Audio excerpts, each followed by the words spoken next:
Hello and welcome to this edition of Diaspora Central Spotlight. I am Gil Ingles, and with me today in the studio, ladies and gentlemen, directly from New York by way of Nigeria, it's the young lady, one of the newest voices in the market. Of course, she's rocking a brand new music video, and here she is, Idara. Welcome to Houston, Texas. Thank you. Yeah, Thank Diaspora Stand Up. Nigeria is in the building. How are you? I'm great. All right, welcome to Diaspora Central. Thank you. Yeah, as you know, we showcase diaspora culture and talent. Our purpose is basically to ensure that we tell the stories of the diaspora and the voices of those who have lived it, and also that we go from your inspirations to your aspirations. Are you ready? I am ready. You are ready. Yes. So let's talk a little bit about you. Let's get to find out who Idara is. Where exactly is Idara from? You come from a big family? Yes, I do. Yeah. A family of 8, Mhm. and I'm the last. You're the last one. You're the baby. Yes, I'm the baby. Are you spoiled? I wouldn't say I'm spoiled. No. Right. I mean, the African culture doesn't really get to spoil the last kids. No? They make you strong. Yeah. Really? Yeah, you have to be strong for yourself. Oh, okay. so- I thought they always got away with everything. No. No, Well, not not you. me. Yeah. Which is quite good. So, what part of Nigeria?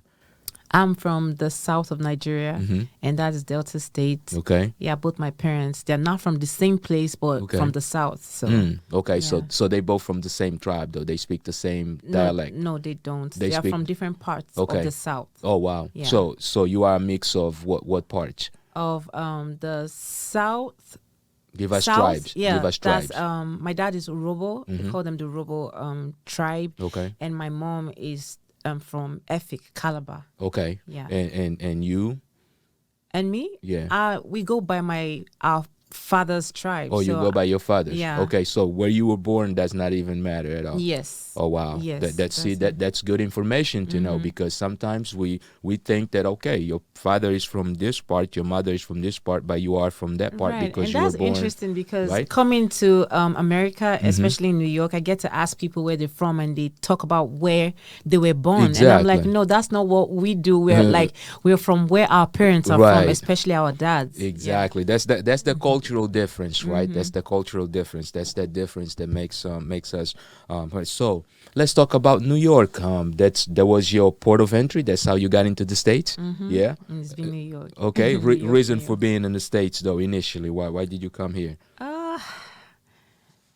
It's funny, but it's Yeah. music. Music. Yeah. Yeah. Music brought me here. So Mhm. I was already pursuing my music career back home. Okay. And my sister, she was here for a long time. She's been here. She's still here. Mhm. And she was like, you know what? Why don't you come here and see Yeah.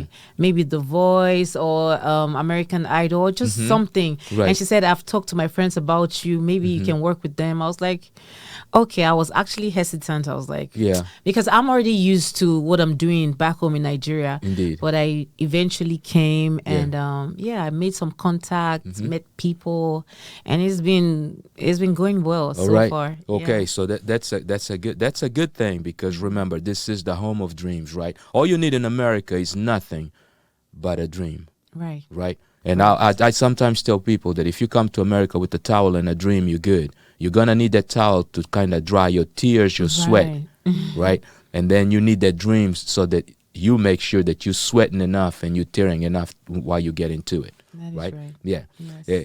So Because I've had my own fair share. There So you- I didn't come with a towel, but I had Okay. to get a towel. you got a towel here. It's okay. Yeah. It's okay as long as you live in the dream. Right, Right? exactly. Because that's the most Yeah. important thing. So, what genre of music though?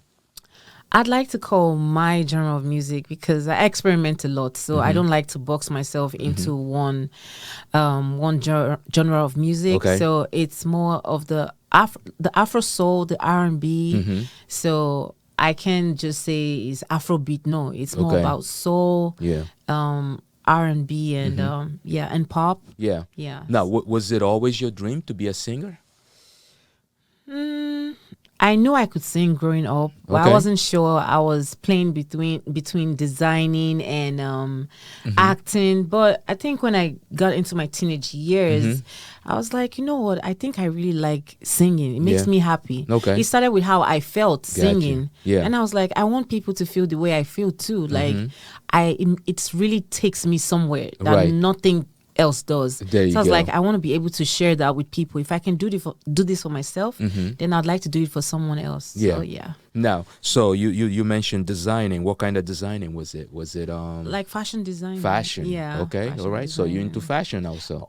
Okay. I'm heavy on Yeah. fashion. Yes. So now, did you do college at all? Oh yes. Yeah. So yes. what was your major? My major was international studies and diplomacy. Okay. Yeah. Okay. Yes. So we're looking at that. I wanted to go into theater arts, but I needed some subject to go in there, and I couldn't wait a year to get that. I was like, okay, you know what? I can still be in the international scene with my music. Right. So I had this dream of, working with countries and helping people and singing to them. So I was like, international studies and diplomacy will work too for me as an artist as well. Indeed. Well, actually, if you are in New York, I believe UNICEF has a program through the United Nations that does exactly that. Oh, really? I did work with an artist previously. Her name is Betty G. She's from Ethiopia. Oh, wow. Right. She actually is one of the UN ambassadors for the UNICEF, and she does exactly what you are talking about. You see, I didn't even know they had anything like that. See, that's but I thought about it. So I was like, wow, that's interesting to know. That's why it's good to come to the Diaspora Central. Right. See, when you get here, you get good information too. Right. I'm just kidding. I'm messing with you. Yeah. So as you start to break into the different aspirations that you have, who were your major inspirations? It started with listening to the likes of Mariah Carey. I remember my dad had a lot of CDs. Okay. And he used to play a lot of country music too, like the Kenny Rogers. I can't remember the names, but if I hear the songs, I'd know. So yeah, Mariah Carey, Kenny Rogers, and some of these country singers. And then in the late 90s, not to sound old, or early 2000, I started listening to the likes of Destiny's Child and Backstreet Boys. I was hearing sounds that was doing things to my brain. Right. Yeah. I was like, okay, I could sit hours just listening to albums. Oh, okay. And also I was into like the gospel music as well. So yeah, I have a lot of influences. So very diversified. Exactly. Yeah, very diversified, which is a good thing. So from your take, when we talk about of course the expansion and the globalization of entertainment today, I mean you have Afrobeats that is kind of pretty much becoming the flagship of the African continent, right? And that's something that for those of us who are older, we have already seen. We've seen Congolese music be that. We've seen at some point, what was it, Coupé de Calais from Côte d'Ivoire also become that. We've seen High Life also being that at some point, right? Congolese was really the most prominent because that beat really became the beat that kind of defined what it was to be African music, right?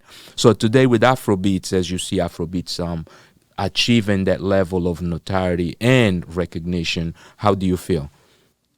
I'm excited. Yeah, it makes me happy to see that our music is being heard everywhere, and it makes me know that I'm in a good place, right? And I'm not crazy. Yes, I'm happy for the people who have like paved the way for us. I don't think it's difficult anymore because when Afrobeat started, it was hard to define your sound. It was like you had to sound a particular type of way for people to listen to you. But now it's so diversified. Like you can create whatever sound with the Afrobeat and people will still listen. You don't have, because when Afrobeat started, it was a lot of upbeats, like you have to be, but now you can chill and still do Afrobeat and people listen to you. Because I mean, and I think also the joint mixture, or the mixture of the hybrid sound that is now coming with the mix of Amapiano and Afro house, right? Yeah. Because a lot of times I tell a lot of people this. I say, well, people say, well, Afrobeats. Well, Afrobeat, yes, that was there previously, right? Fela Kuti, right? And then when Southern Africans started to do Afro house, which was a mix of Kuduro from Angola and Kwaito from South Africa and house music. That became what Afro house was primarily, their boom ranching club sound. I think that kind of gave direction to Afrobeats as the sound today. And then before you knew, West African musicians were also using the sound of kizomba, which was the beat from also Southern Africa, and they started mixing that into with what they were doing with Afro house, I guess, and that became what today is Afrobeat. So the first guys who kind of really impressed me with some of their songs. I mean, I don't remember the names, but if I hear the songs, I know. I was like, okay, this is a kizomba song right here, because the beat edges changed. And at that point, I knew that, you know what, that's definitely is going to cross over, because kizomba has got one thing, it touches your soul. Right. It's like it's one of those on your, not on your face beats, but one of those that settles with you, and it's like it captures you. So, and no, I'm not surprised at all, not surprised at all, that Afrobeats is today the flagship of Africa, and definitely happy for it. But we know that you have some good content going on, so we want to take a look at your first video, and we're going to look at to see exactly what is it that you got going on, right? Okay. So tell us a little bit about that video. Who did you record it with? And it was recorded in New Jersey. Okay. It's like my baby. Yeah. It's my first project, and it was very experimental. Right. I didn't even know that I was going to do that video. It just kind of happened. All so right. yes, but it turned out well. And I'm somebody who, whatever I'm doing, I always put my mind and my heart to it. Okay. So like from the music, the lyrics, the video, everything. Yeah. It was special. All right, so let's take a look at the video, and then when we get back, you're gonna tell us who produced it, who directed, who did the song, and everything else. Can we do that? Sure. All right, so what's the title of the video? One Time. All right, One Time. So let's go into One Time by Idara. Right here on Diaspora Central Spotlight. We'll be right back.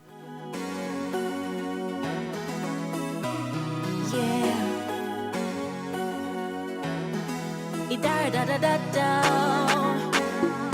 Oh na na na, yeah.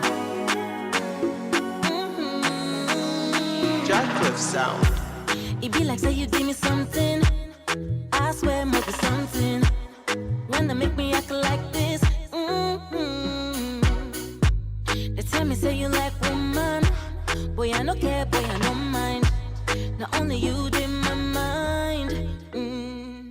And we are back. If you have just joined us, you're now tuned into Diaspora Central Spotlight, and my guest today is Idara, yes, by way of Nigeria. Idara.